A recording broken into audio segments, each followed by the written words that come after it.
Hello, and welcome back to the Sleepy Astronomer channel. Tonight, we're traveling to the heart of our solar system, to the Sun, our star, the source of all warmth and light. I'm so happy you're here, in this calm space, where we can wander together through the cosmos, at a gentle pace, with no deadlines, no pressure. Maybe you've had a full day, or perhaps your thoughts are still moving quickly, spinning like they sometimes do. Or maybe you simply enjoy drifting off to sleep while exploring the universe, letting curiosity guide you into rest. Whatever brings you here tonight, know that this time is entirely yours. Nothing to solve, nothing to finish, just breathe, settle in, and let your mind float gently. Tonight, we're going to drift toward the Sun. Not too close, just close enough to marvel at it, to understand it, to see it not as a simple circle in the sky, but as a vast, dynamic, living star. We'll explore its layers, its eruptions, its magnetic storms, and the light that takes thousands of years to escape. Some of what you hear might surprise you, or it might simply give your thoughts something soft to follow, as sleep quietly finds you. And if you drift away before we finish, that's exactly right. The sun will still be shining, patient and eternal, when you wake. Now, let's begin our journey to the sun. Our closest star. The Sun is a star. Not the largest, not the brightest, but the most important one to us. It sits at the center of our solar system, holding everything in its gravitational embrace. Without the Sun, there would be no Earth, no life, no warmth, no light. Every sunrise, every ray of sunlight, every photon that touches your skin comes from this star. The Sun is about 150 million kilometers away from Earth. This distance is called an astronomical unit, or AU, and it's the measuring stick we use for the solar system. Light from the Sun takes about 8 minutes and 20 seconds to reach us. So when you look at the Sun, you're seeing it as it was, just over 8 minutes ago. The Sun is our anchor, our constant companion, the reason we exist. The Sun's size. The Sun is enormous. Its diameter is about 1.4 million kilometers, roughly 109 times wider than Earth. If Earth were a marble, the Sun would be a sphere about 3 meters across.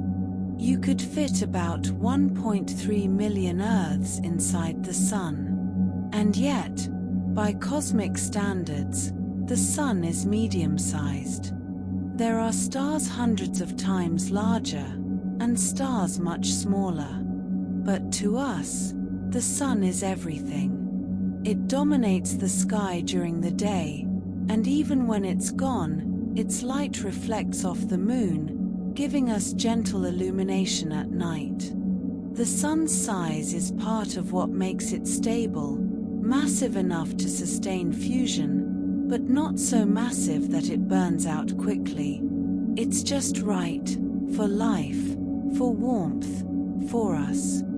The Sun's mass. The Sun contains 99.86% of all the mass in the solar system. All the planets, moons, asteroids, comets, and dust, combined, make up less than 0.2%. The Sun is the solar system. Its mass is about 330,000 times the mass of Earth. This enormous mass creates powerful gravity, holding the planets in their orbits. Even distant Neptune, billions of kilometers away, is bound to the Sun, pulled by invisible threads of gravity. The Sun's mass also creates the conditions necessary for nuclear fusion. At its core, the pressure and temperature are so extreme that hydrogen atoms are forced together, fusing into helium and releasing energy. This energy is what makes the Sun shine. Without the Sun's mass, there would be no fusion, no light, no warmth. The Sun is made of plasma. The Sun is not solid, or liquid, or even gas in the way we normally think of it. It's made of plasma, the fourth state of matter. Plasma is a superheated gas, where electrons have been stripped from atoms, creating a soup of charged particles. About 73% of the Sun's mass is hydrogen. About 25% is helium. The remaining 2% is heavier elements, oxygen, carbon, iron, and others. These elements were not created by the Sun, they were inherited from earlier generations of stars that died and scattered their material across space. The Sun is a second-generation star, or perhaps third, born from the ashes of ancient suns. Every atom in the Sun, and in us, has a history stretching back billions of years. The core of the Sun. At the very center of the Sun lies the core. This is where all the magic happens. The core is incredibly dense and incredibly hot. Temperatures reach about 15 million degrees Celsius. The pressure is about 250 billion times the atmospheric pressure on Earth. Under these extreme conditions, hydrogen nuclei, protons, are forced together. Normally, protons repel each other because they both carry positive electric charge. But in the core, they're moving so fast and pressed so close that they overcome this repulsion and fuse together.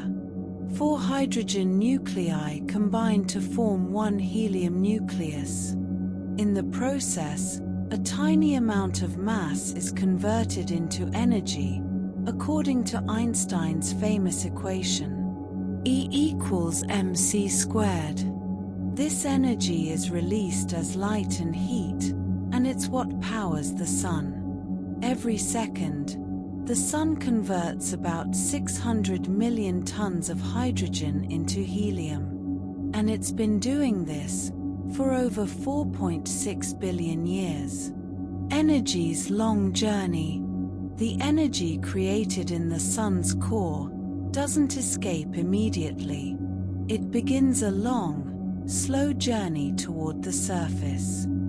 Photons, particles of light, are created in the core, but they can't travel far before they collide with another particle and are absorbed and re-emitted. This happens over and over, millions of times. The photon bounces, ricochets, zigzags through the Sun's interior.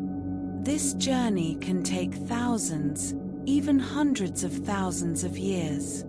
Some estimates suggest it takes up to 170,000 years for a photon to travel from the core to the surface.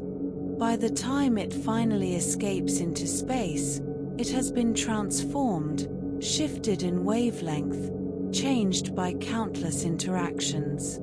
But once it reaches the surface, it's free. It races through space, and in just 8 minutes, it reaches Earth. The sunlight you see today began its journey long before you were born. The radiative zone. Surrounding the core is the radiative zone. This layer extends from the core to about 70% of the Sun's radius. In the radiative zone, energy moves outward through radiation.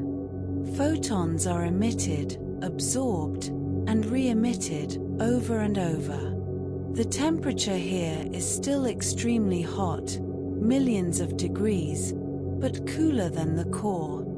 The radiative zone is dense, packed with plasma, and energy moves slowly. It's a place of constant collision, constant transfer, a slow diffusion of heat and light. This zone is stable, calm, almost serene, despite the incredible temperatures. The convective zone. Beyond the radiative zone lies the convective zone. Here, energy is transported differently, through convection. Hot plasma rises toward the surface, cools, and sinks back down, creating giant circulation patterns. These are like enormous bubbles, each one larger than Earth, rising and falling in slow motion. The convective zone extends from about 200,000 kilometers below the surface, all the way up to the photosphere. This churning motion is what creates the Sun's magnetic field. Charged particles moving in loops generate magnetism, and this magnetism shapes the Sun's behavior, creating sunspots, flares, and coronal mass ejections. The convective zone is dynamic, alive, constantly moving. The photosphere. The photosphere is the visible surface of the Sun. It's the layer we see when we look at the Sun, though you should never look directly at it without proper protection. The photosphere is only about 500 kilometers thick, a thin shell compared to the Sun's overall size. But it's where sunlight is finally released into space. The temperature here is about 5,500 degrees Celsius. Much cooler than the core, but still hot enough to vaporize any known material. The photosphere has texture. If you could see it up close, you would notice a grainy pattern called granulation. These granules are the tops of convection cells, rising columns of hot plasma. Each granule is about 1,000 kilometers across and lasts for only about 10 to 20 minutes before fading and being replaced. The photosphere is where the Sun's light is born, where energy finally escapes after its long journey from the core. Sunspots. On the photosphere, you can sometimes see dark spots. These are sunspots. They appear dark because they're cooler than the surrounding surface, about 3,800 degrees Celsius, compared to 5,500 degrees. Sunspots are caused by magnetic fields. Where the magnetic field is particularly strong, it suppresses convection, preventing hot plasma from rising. This creates a cooler region, which appears darker. Sunspots can be enormous, some larger than Earth. They often appear in pairs or groups, marking where magnetic field lines emerge from and re-enter the Sun. Sunspots come and go, following an 11-year cycle. During solar maximum, the Sun has many sunspots and is more active. During solar minimum, there are few sunspots, and the Sun is quieter. Sunspots have been observed for centuries, and they've helped scientists understand the Sun's magnetic activity. The solar cycle. The Sun goes through an 11-year cycle of activity. This cycle is marked by the rise and fall of sunspots, flares, and coronal mass ejections. At the beginning of a cycle, sunspots appear at mid-latitudes on the Sun. As the cycle progresses, they appear closer to the equator. At solar maximum, the Sun is covered in sunspots, and solar activity is high. At solar minimum, the Sun is calm, with few or no sunspots. The solar cycle is driven by the Sun's magnetic field, which flips every 11 years. The north and south magnetic poles switch places, and the cycle begins again. This cycle affects space weather and can influence Earth's climate, communication systems, and satellites. Understanding the solar cycle helps us predict solar storms and protect our technology. The chromosphere. Above the photosphere lies the chromosphere. This is a layer of the Sun's atmosphere, about 2,000 to 3,000 kilometers thick. The chromosphere is usually invisible because it's so faint compared to the photosphere. But during a solar eclipse, when the moon blocks the photosphere, the chromosphere becomes visible, glowing with a reddish hue. This red color comes from hydrogen emissions. The temperature in the chromosphere rises with altitude from about 4,000 degrees at the bottom to over 20,000 degrees at the top. This is strange, because normally, temperature decreases as you move away from a heat source. But on the Sun, the opposite happens, and scientists are still working to understand why. The chromosphere is home to features called spicules, jets of plasma that shoot upward, like fountains, reaching heights of 10,000 kilometers before falling back down. The corona. The outermost layer of the Sun's atmosphere is the corona. It extends millions of kilometers into space, far beyond the visible surface. The corona is incredibly hot, over 1,000,000 degrees Celsius. This is one of the great mysteries of solar physics. Why is the corona so much hotter than the photosphere, which is closer to the core? Scientists believe magnetic fields play a role, transferring energy into the corona and heating it.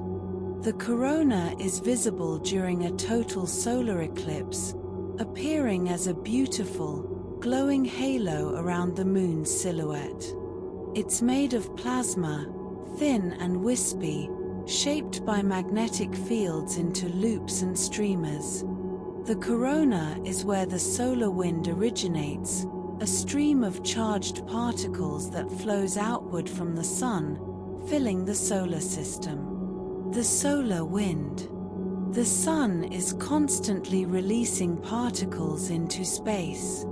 This stream of charged particles, mostly protons and electrons, is called the solar wind. The solar wind flows outward at hundreds of kilometers per second, carrying the Sun's magnetic field with it.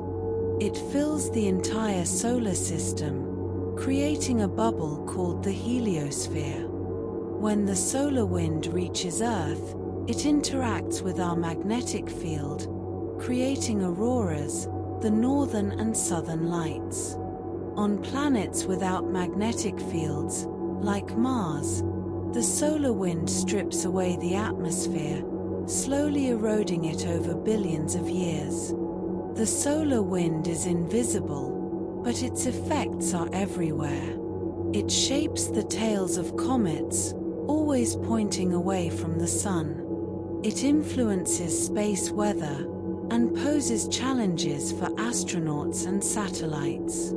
The solar wind is the Sun's breath, a constant exhalation, flowing through the void.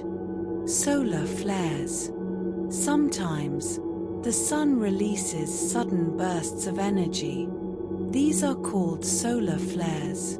Solar flares are caused by magnetic field lines tangling, twisting, and suddenly reconnecting. When this happens, enormous amounts of energy are released in a matter of minutes. Solar flares emit radiation across the electromagnetic spectrum, from radio waves to X-rays and gamma rays.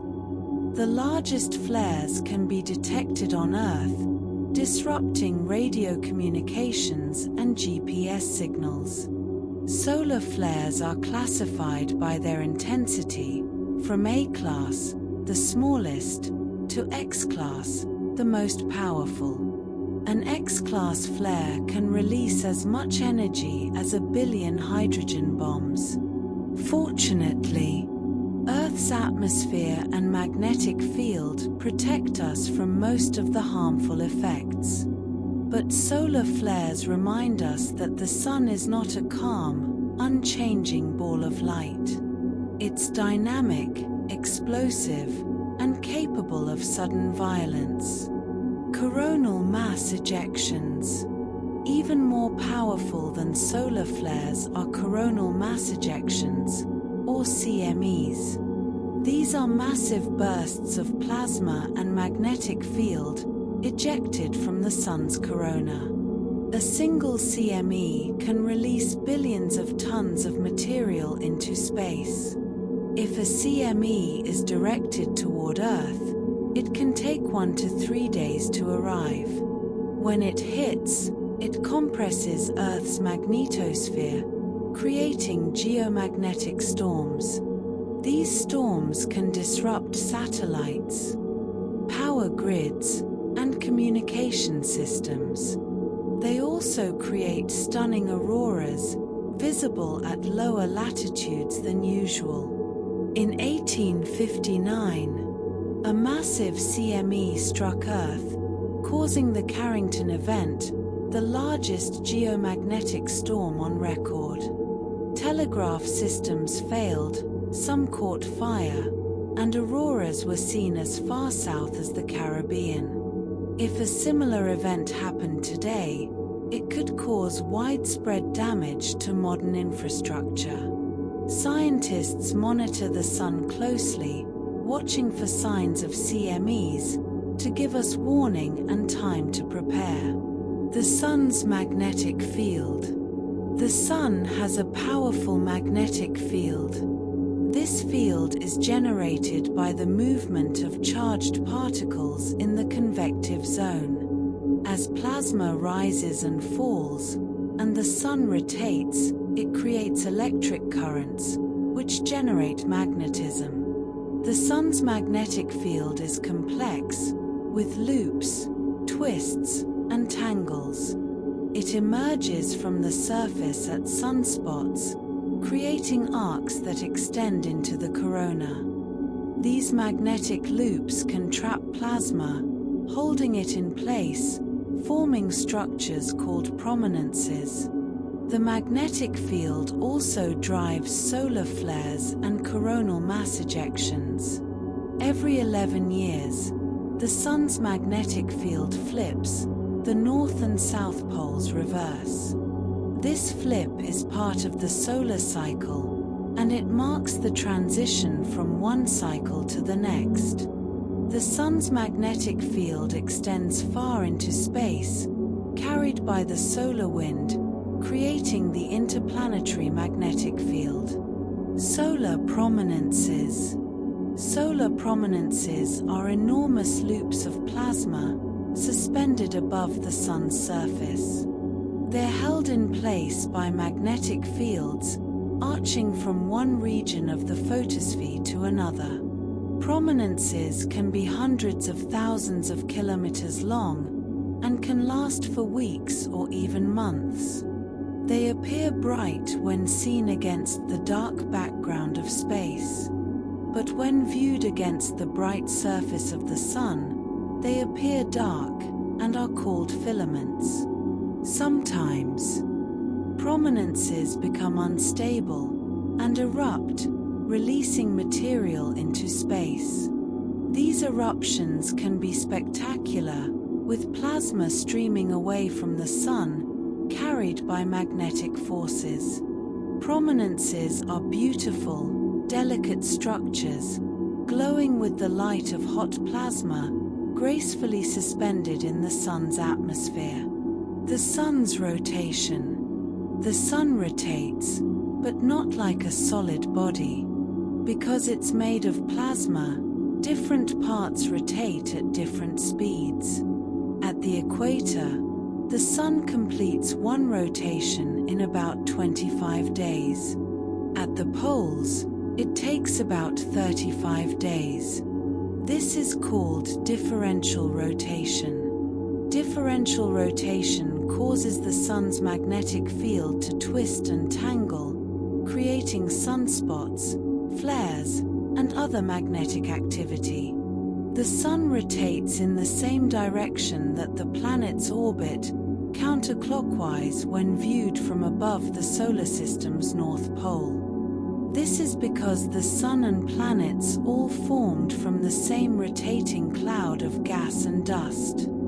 The Sun's rotation is a remnant of that ancient spin, still turning billions of years later. The Sun's age. The Sun is about 4.6 billion years old. It formed from a collapsing cloud of gas and dust in a process that took millions of years. Gravity pulled the material together, heating it, until the core became hot and dense enough for fusion to begin. When fusion ignited, the Sun was born. It's been shining steadily ever since. The Sun is currently in the middle of its life, in a stable phase called the main sequence. It will remain in this phase for another 5 billion years or so. Then, it will begin to change, expanding into a red giant, and eventually shedding its outer layers to become a white dwarf. But for now, the Sun is stable, reliable, giving us light and warmth, day after day. The Sun's future. In about 5 billion years, the Sun will run out of hydrogen in its core. When that happens, fusion will slow down, and the core will begin to contract. As the core contracts, the outer layers will expand, and the Sun will become a red giant. It will swell to enormous size, possibly engulfing Mercury, Venus, and even Earth. The red giant phase will last for about 1 billion years. During this time, the Sun will fuse helium into heavier elements, carbon and oxygen. Eventually, the Sun will shed its outer layers, creating a beautiful planetary nebula. At the center, a small, dense core will remain, a white dwarf. This white dwarf will slowly cool over billions of years, fading to a black dwarf, a dark ember in space. But that is far in the future. For now, the Sun shines on, steady and bright. The Sun's composition today. The Sun is constantly changing its composition. Every second, it converts hydrogen into helium. Over billions of years, the amount of helium in the core has increased. When the Sun first formed, it was about 71% hydrogen and 27% helium. Today, the core is mostly helium, while the outer layers are still mostly hydrogen. This gradual change affects the Sun's structure and behavior. As the core fills with helium, it becomes denser, and fusion happens slightly faster. This means the Sun is slowly getting brighter. In another billion years, the Sun will be about 10% brighter than it is today. This will have consequences for Earth, as increased solar radiation warms the planet. Solar neutrinos. Deep in the Sun's core, fusion produces neutrinos. Neutrinos are tiny, almost massless particles that barely interact with matter. They're created during the fusion process, and they escape the Sun almost instantly. Unlike photons, which take thousands of years to reach the surface, neutrinos travel straight through. Billions of neutrinos pass through your body every second, coming directly from the sun's core. But you don't feel them, because they pass through matter without interacting. Detecting neutrinos is incredibly difficult. Special observatories, buried deep underground, use massive tanks of water or other materials to catch just a few. By studying solar neutrinos, scientists can peer into the sun's core, seeing fusion in action in real time. The sun's density. The sun's average density is about 1.4 grams per cubic centimeter. That's slightly denser than water. But this is just an average. The core is much denser, about 150 grams per cubic centimeter, denser than lead. The outer layers are much less dense, thinner than air. If you could somehow pass through the sun, you would encounter layers of vastly different densities. Near the surface, the plasma is so thin, you could almost float through it. But deeper down, the pressure and density increase until you reach the core, where matter is squeezed to unimaginable densities. The sun's gravity. The gravity at the sun's surface is about 28 times stronger than on Earth. If you could stand on the sun, which you can't, you would weigh 28 times your normal weight. A 70-kilogram person would feel like they weighed nearly 2,000 kilograms. Your legs would buckle, your heart would struggle, and you couldn't move.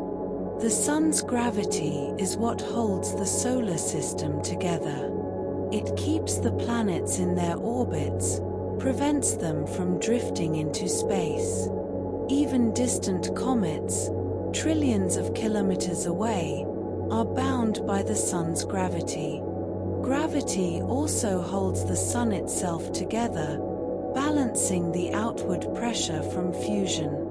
Without gravity, the sun would explode.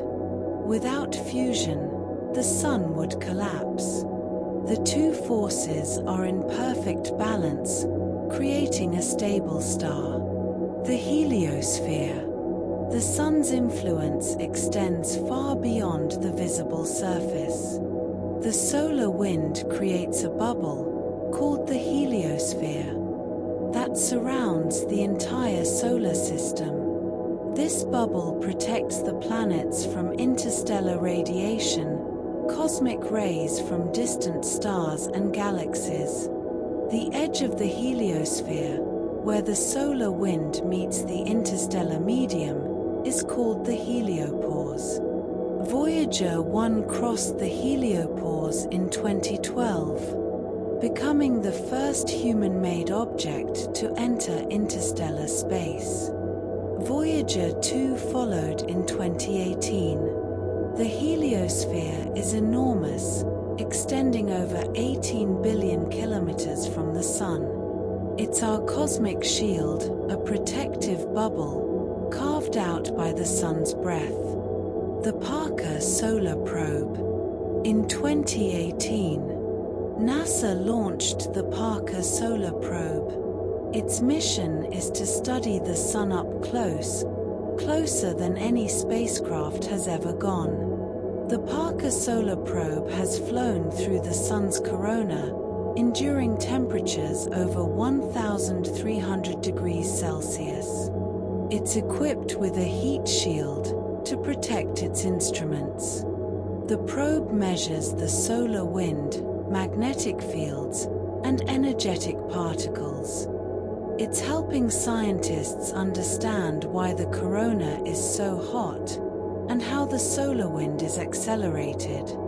The Parker Solar Probe will continue to fly closer and closer to the Sun, eventually reaching within 6 million kilometers of the surface. It's a daring mission, pushing the limits of technology to unlock the secrets of our star. The Sun's sound. The Sun rings like a bell. It vibrates, oscillates, with millions of different frequencies. These vibrations are caused by sound waves, trapped inside the Sun, bouncing back and forth between the core and the surface. By studying these oscillations, scientists can learn about the Sun's interior structure.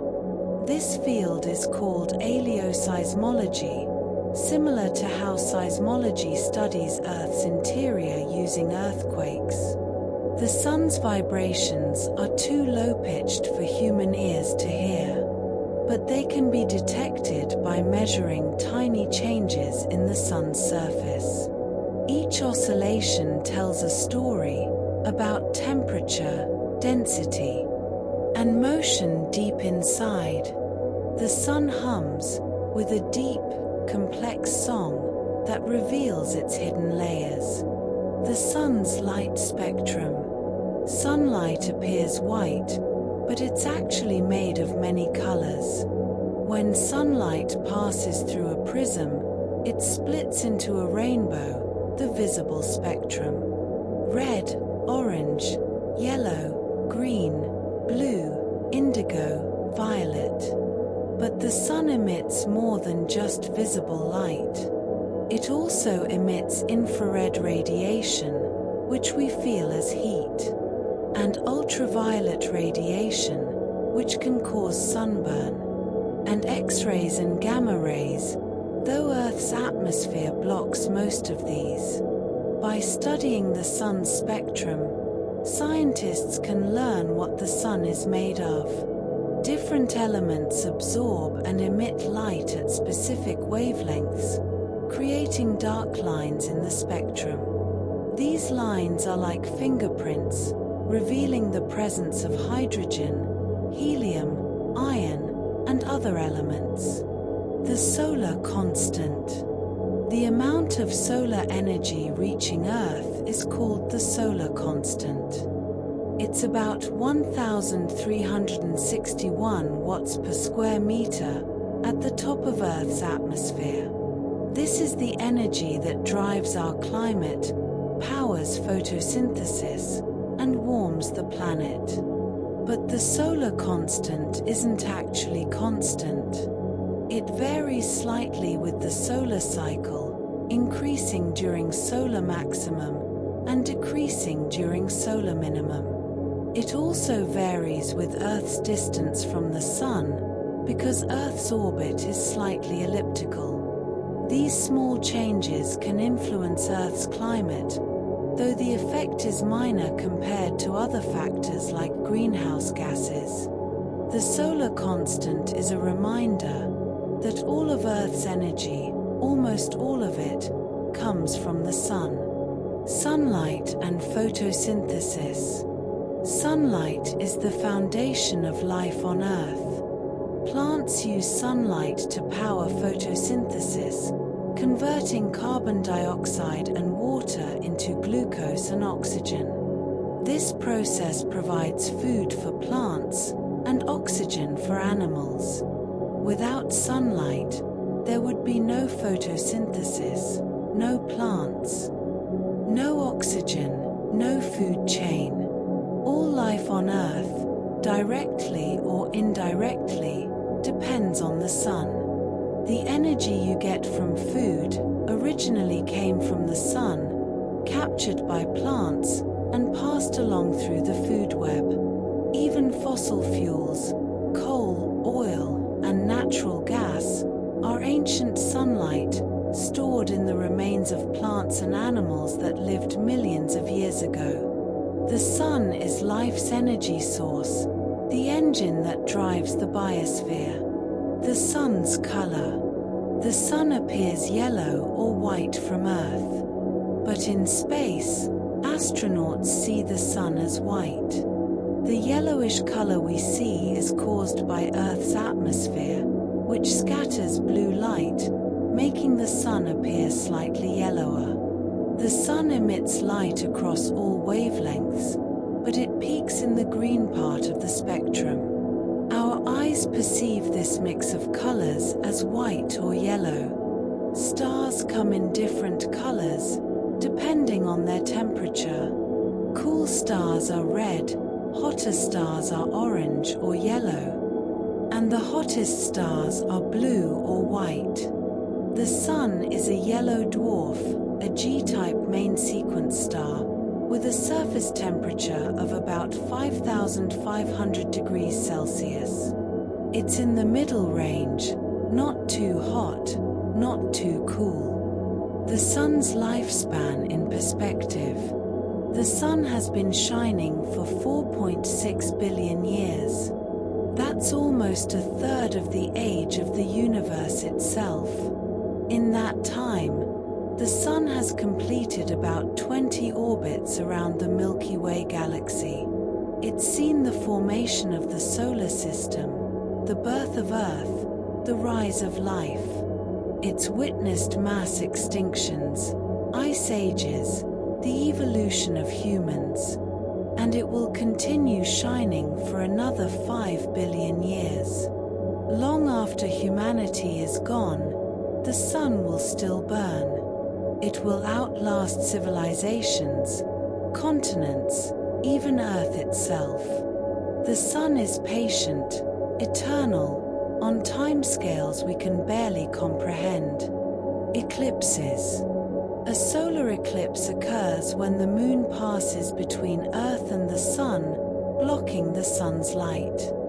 There are 3 types of solar eclipses.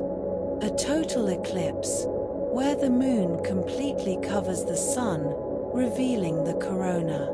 A partial eclipse, where the Moon only covers part of the Sun. And an annular eclipse, where the Moon is too far from Earth to completely cover the Sun, leaving a ring of light, an annulus, around the Moon's silhouette. Total solar eclipses are rare and beautiful. For a few minutes, day turns to night, stars appear, and the corona glows around the dark Moon. Ancient cultures feared eclipses, seeing them as omens. Today, we understand them, but they still inspire awe. Eclipses remind us of the cosmic dance, the precise alignment of Sun, Moon, and Earth. The Sun's motion through space. The Sun is not stationary. It orbits the center of the Milky Way galaxy, along with billions of other stars. The Sun travels at about 828,000 kilometers per hour, though it doesn't feel like we're moving. It takes about 225 to 250 million years for the Sun to complete one orbit around the galaxy, a galactic year. The Sun also moves up and down, relative to the galactic plane, bobbing like a cork on water, every 70 million years or so. And the Sun, along with the entire Milky Way, is moving toward the Virgo cluster, pulled by gravity. We're in constant motion, on many scales, traveling through space, even as we seem to stand still. The Sun and ancient cultures. The Sun has been worshipped and revered throughout human history. Ancient Egyptians worshipped Ra, the sun god, creator of life. The Aztecs honored Huitzilopochtli, the god of sun and war. The Incas revered Inti, the sun deity.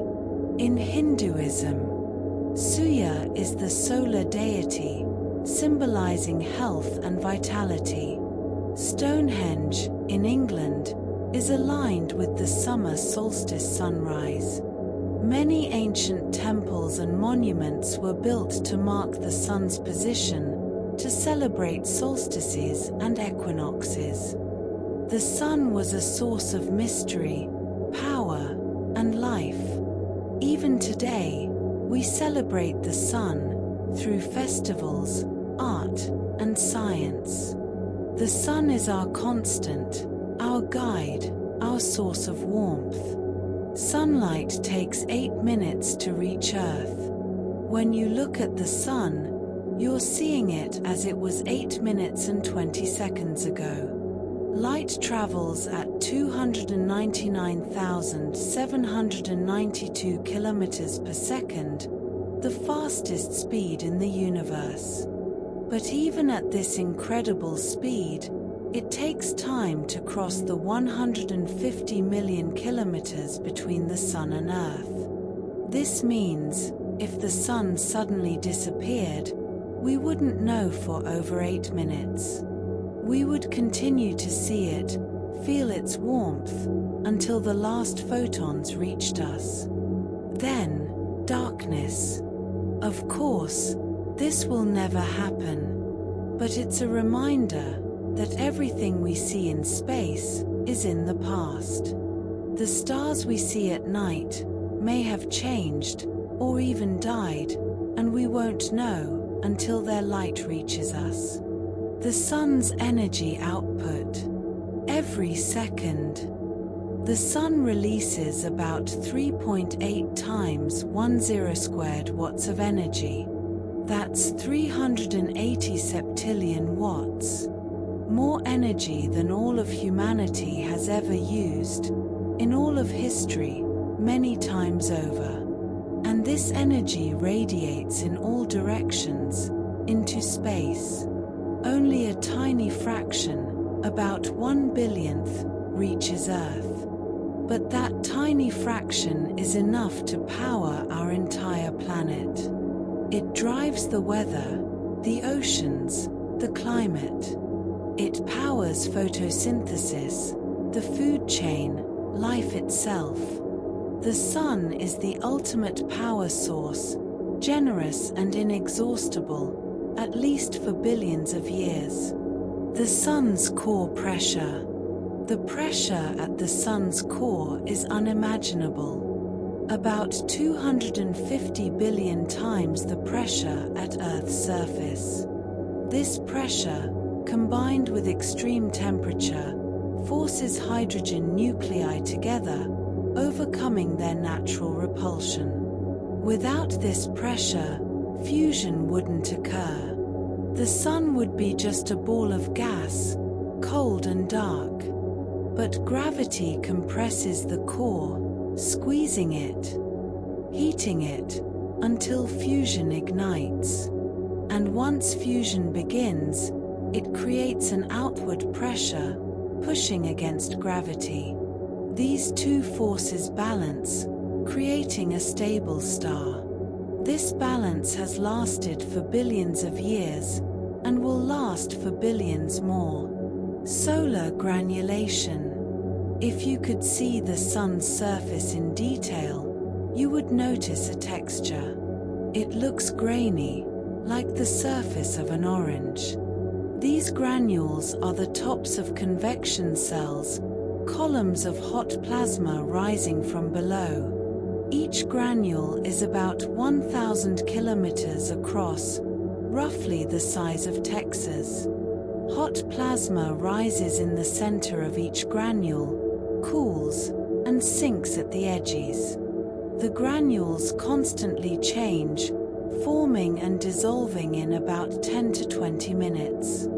The surface of the Sun is alive, bubbling, churning, like a pot of boiling water. The Sun's escape velocity. To escape the Sun's gravity, you would need to travel at about 618 kilometers per second.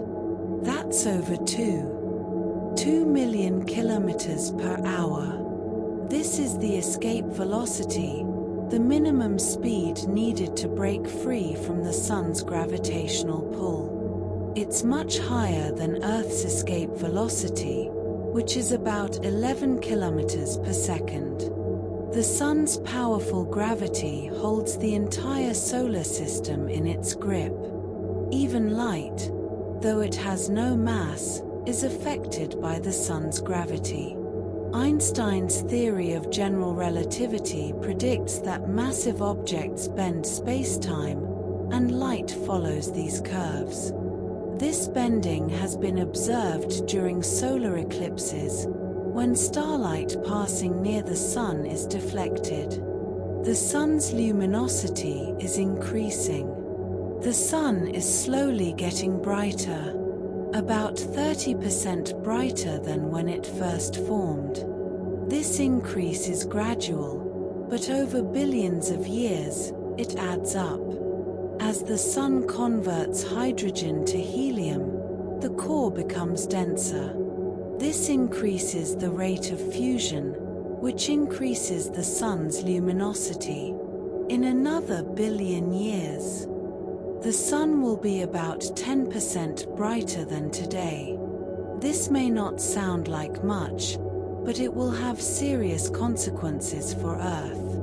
Increased solar radiation will warm the planet, evaporate the oceans, and eventually make Earth uninhabitable. But that's far in the future, and humanity has time to adapt or find a new home. The Carrington Event. In September 1859, the largest solar storm in recorded history struck Earth. It's known as the Carrington Event, named after astronomer Richard Carrington, who observed the solar flare that caused it. The coronal mass ejection reached Earth in only 17 hours, much faster than usual.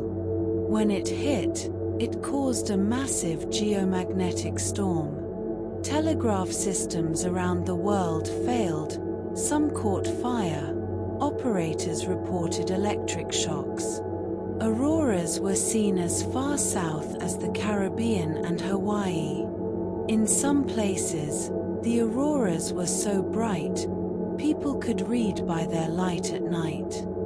If a similar event happened today, it could cause widespread damage. Satellites could be destroyed, power grids could fail, communications could be disrupted for weeks or months. Scientists monitor the sun closely, watching for signs of another Carrington scale event. The sun's magnetic poles flip. Every 11 years, the sun's magnetic field completely reverses. The north magnetic pole becomes the south, and vice versa. This flip marks the transition between solar cycles. The process is gradual, taking months or even years to complete. During the flip, the sun's magnetic field becomes disorganized, weak, and complex. This can lead to increased solar activity, more sunspots, more flares. After the flip, the new cycle begins, and the sun's magnetic field strengthens again. Earth's magnetic field also flips, but on much longer timescales, every few 100,000 years. The sun's regular flips remind us that stars are dynamic, ever-changing systems. Solar observatories. Scientists study the sun using specialized observatories. On Earth, solar telescopes use filters to safely observe the sun's surface, sunspots, and prominences. In space, satellites like the Solar Dynamics Observatory, or SDO, continuously monitor the sun in multiple wavelengths. These observations reveal details invisible to the naked eye. SDO captures images of the sun every few seconds in extreme ultraviolet light, showing the dynamic corona, flares, and eruptions. Other missions, like SOHO, the Solar and Heliospheric Observatory, study the sun's interior, its atmosphere, and the solar wind. These observatories have revolutionized our understanding of the sun. They've shown us that the sun is far more active, more complex, than we ever imagined. The sun's rotation speed at the surface. At the sun's equator, the surface rotates at about 7,000 kilometers per hour. That's nearly twice the speed of sound. But because the sun is so large, it still takes about 25 days to complete one rotation. If you could stand on the sun's equator, you would be moving incredibly fast. But you wouldn't feel it, because everything around you would be moving at the same speed. The sun's rotation creates the conditions for its magnetic field and drives much of its activity. The sun compared to other stars. The sun is an average star. It's neither the largest nor the smallest, neither the hottest nor the coolest, neither the brightest nor the dimmest. There are red dwarf stars, much smaller and cooler, that burn for trillions of years. There are blue giants, massive and hot, that burn out in just a few million years. There are red supergiants, like Betelgeuse, hundreds of times larger than the sun. And there are white dwarfs, neutron stars, and black holes, the remnants of dead stars. The sun is ordinary, but to us, it's everything. It's our star, our source of life, our constant companion. The sun's chemical evolution. The sun was born from a cloud of gas and dust, enriched by earlier generations of stars. Those stars lived, fused elements, and died, scattering their material into space. This material included heavy elements, carbon, oxygen, iron, and more. When the sun formed, it inherited these elements. About 2% of the sun's mass is made of elements heavier than helium. These elements are crucial. They allow planets to form, rocky worlds like Earth. They allow life to develop, carbon-based chemistry. Without the contributions of earlier stars, the sun would be pure hydrogen and helium. And we wouldn't exist. The sun is part of a cosmic cycle, stars giving birth to stars, across generations. The sun's influence on Earth's seasons. The sun is the reason we have seasons. Earth orbits the sun in a slightly elliptical path, but that's not what causes seasons. Seasons are caused by Earth's axial tilt, about 23.5 degrees. As Earth orbits, different parts of the planet are tilted toward or away from the sun.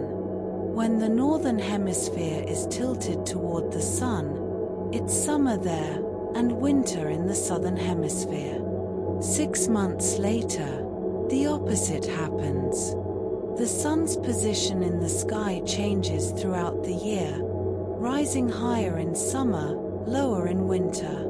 The amount of daylight changes, longer days in summer, shorter in winter. All of this is driven by Earth's tilt and its orbit around the sun. The sun's atmosphere is transparent. The sun's atmosphere, the chromosphere and corona, is mostly transparent. It doesn't block light from the photosphere below. This is why we can see the photosphere, the visible surface, so clearly.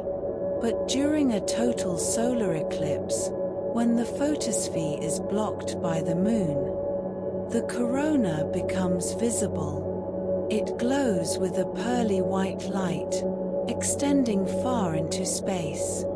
The corona is made of extremely hot, thin plasma, too faint to see against the bright photosphere.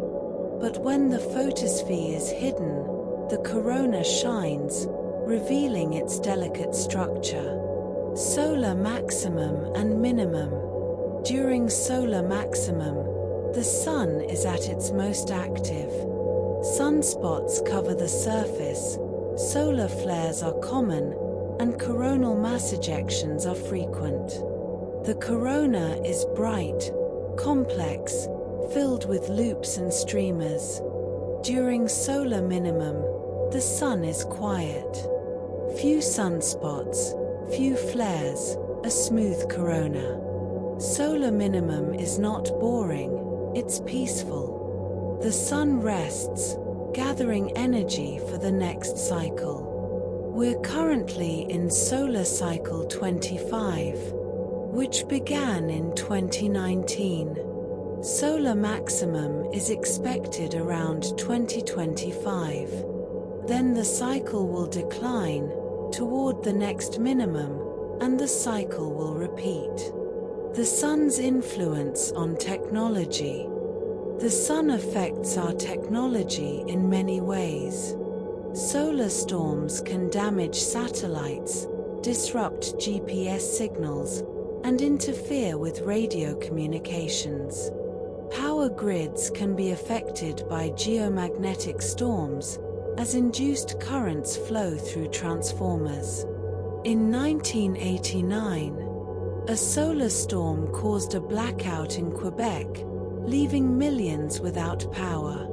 Astronauts in space are exposed to increased radiation during solar storms. Even airline pilots, flying at high altitudes, receive higher radiation doses during solar events. Understanding the sun and predicting its behavior is crucial for protecting our technology and infrastructure. Space weather forecasting is a growing field, helping us prepare for solar storms. The sun's brightness variations. The sun's brightness varies slightly, even on short timescales. Sunspots make the sun slightly dimmer because they're cooler and darker. But the areas around sunspots, called faculae, are brighter. Overall, during solar maximum, when there are many sunspots, the sun is slightly brighter. These variations are small, less than 0.1%. But over the solar cycle, they add up and can influence Earth's climate. Scientists study these variations carefully, using satellites and ground-based instruments. The sun as a guide. For thousands of years, humans have used the sun to navigate. The sun rises in the east and sets in the west. At noon, in the northern hemisphere, the sun is to the south. In the southern hemisphere, it's to the north. By observing the sun's position, travelers could find their way. Sundials use the sun's shadow to tell time. The sun's altitude and azimuth can be used to determine latitude and longitude. Even today, in an age of GPS, the sun remains a reliable guide. The sun's hydrogen supply. The sun has enough hydrogen to last about 5 billion more years. It's currently about halfway through its main sequence lifetime. Every second, it converts 600 million tons of hydrogen into helium. That sounds like a lot, but the sun is enormous. It contains about 1.4 times 10 cubed kilograms of hydrogen. Even at this rate, it has plenty left. When the hydrogen in the core runs out, the sun will begin fusing helium, and its structure will change. But for now, the sun burns steadily, a reliable source of energy. The sun's surface features. The sun's surface is not uniform. Besides sunspots and granulation, there are other features. Plages are bright regions associated with magnetic activity, often surrounding sunspots. Filaments are dark, thread-like structures made of cooler plasma suspended above the surface. Spicules are jets of plasma shooting upward from the chromosphere. And there are solar tornadoes, swirling vortices of plasma that can reach heights of thousands of kilometers. The Sun's surface is a landscape of motion, magnetism, and energy. The Sun's density gradient. The Sun's density varies enormously from core to surface. At the core, density is about 150 times that of water. At the photosphere, it's less than 1,000th the density of air. This gradient creates the layers we observe, each with different properties. The Sun is not a solid object, it's a fluid, constantly churning, mixing, evolving. The Sun's metal content. In astronomy, metals means any element heavier than helium. The Sun's metallicity is about 2%. This includes oxygen, carbon, nitrogen, iron, and dozens of other elements. These metals were not created by the Sun, they came from previous generations of stars. Metallicity affects stellar evolution, planet formation, and the chemistry of life. The Sun's metallicity is typical for stars in our region of the galaxy. It's one of the reasons our solar system could form rocky planets and support life. The Sun's light pressure. Sunlight exerts pressure. Photons, though massless, carry momentum. When they strike an object, they transfer that momentum, creating a tiny push. This is called radiation pressure, or light pressure. On Earth, we don't notice it, because it's so weak. But in space, solar radiation pressure can push on spacecraft, satellites, and even dust particles. It's the force that pushes comet tails away from the Sun, and it's been proposed as a means of propulsion using solar sails to travel through the solar system. The Sun's role in the water cycle. The Sun drives Earth's water cycle. Solar energy evaporates water from oceans, lakes, and rivers. This water vapor rises, cools, and condenses into clouds. Eventually, it falls as rain or snow, returning to the surface. The water cycle distributes fresh water, shapes weather patterns, and sustains ecosystems. Without the Sun, there would be no evaporation, no clouds, no rain. The water cycle would stop, and Earth would freeze. The Sun is the engine, driving this vital process. The Sun's helium core. Over billions of years, the Sun's core has filled with helium, the product of hydrogen fusion. This helium ash accumulates because the core is not hot enough to fuse helium into heavier elements. That requires temperatures over 100 million degrees Celsius.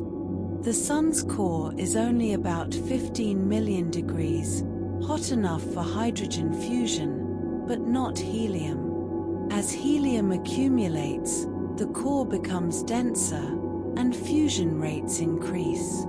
This is why the Sun is gradually getting brighter. Eventually, when hydrogen runs out, the core will contract and heat until helium fusion begins. That's when the Sun will become a red giant. The Sun and auroras. Auroras, the northern and southern lights, are caused by the Sun. When charged particles from the solar wind reach Earth, they're guided by Earth's magnetic field toward the poles. These particles collide with oxygen and nitrogen atoms in the upper atmosphere. The collisions excite the atoms, causing them to emit light.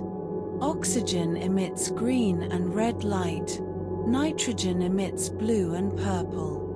Auroras are most common during solar maximum, When solar activity is high, they're beautiful, shimmering curtains of light dancing across the polar skies. They're a visible reminder of the sun's influence, reaching across millions of kilometers to touch our planet. The sun's future as a white dwarf. After the red giant phase, the sun will shed its outer layers. These layers will drift into space, forming a planetary nebula, a glowing shell of gas. At the center, a small, dense core will remain, about the size of Earth, but with half the sun's current mass. This is a white dwarf. White dwarfs no longer undergo fusion, they simply radiate leftover heat. Over billions of years, the white dwarf will cool, fading to a black dwarf, a cold, dark cinder. The sun's light will go out, and the solar system will be dark and frozen. But this is so far in the future, it's almost beyond comprehension. The sun's perfect balance. The sun exists in a delicate balance. Gravity pulls inward, trying to collapse the star. Fusion creates outward pressure, pushing back against gravity. These two forces are perfectly balanced. This balance is called hydrostatic equilibrium. If fusion were to stop, gravity would win, and the sun would collapse. If fusion were to increase too much, the sun would expand. But for billions of years, the sun has maintained this balance, stable, reliable, shining steadily. It's a testament to the elegance of physics, the harmony of forces, the beauty of nature. Drifting into rest. And now, as we drift away from the sun, its light softens, its warmth fades gently into memory. You've traveled far tonight, to the heart of our star, through layers of plasma, magnetic storms, and ancient light. You've witnessed fusion, felt the power of a billion hydrogen bombs, and seen the delicate balance that keeps the sun shining. The sun is not just a ball of light in the sky. It's a nuclear furnace, a magnetic dynamo, a cosmic engine that has burned for billions of years and will burn for billions more. It's the reason we exist, the source of our warmth, our light, our life.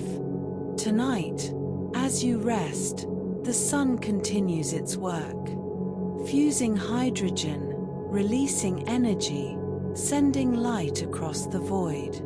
In 8 minutes, that light will reach Earth, warming the planet, powering life, sustaining everything we know. And you, floating here in this quiet moment, are part of that story, made of elements forged in stars. Living on a planet warmed by our star, connected to the cosmos in ways both vast and intimate.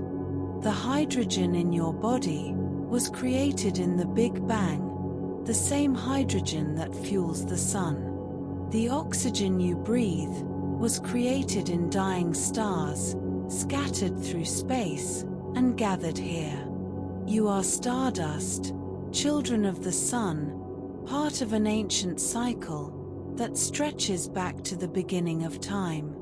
Let your thoughts slow, your breathing deepen, your body sink into complete relaxation. There's nothing to hold on to, nothing to solve, just this moment, this breath, this gentle quiet.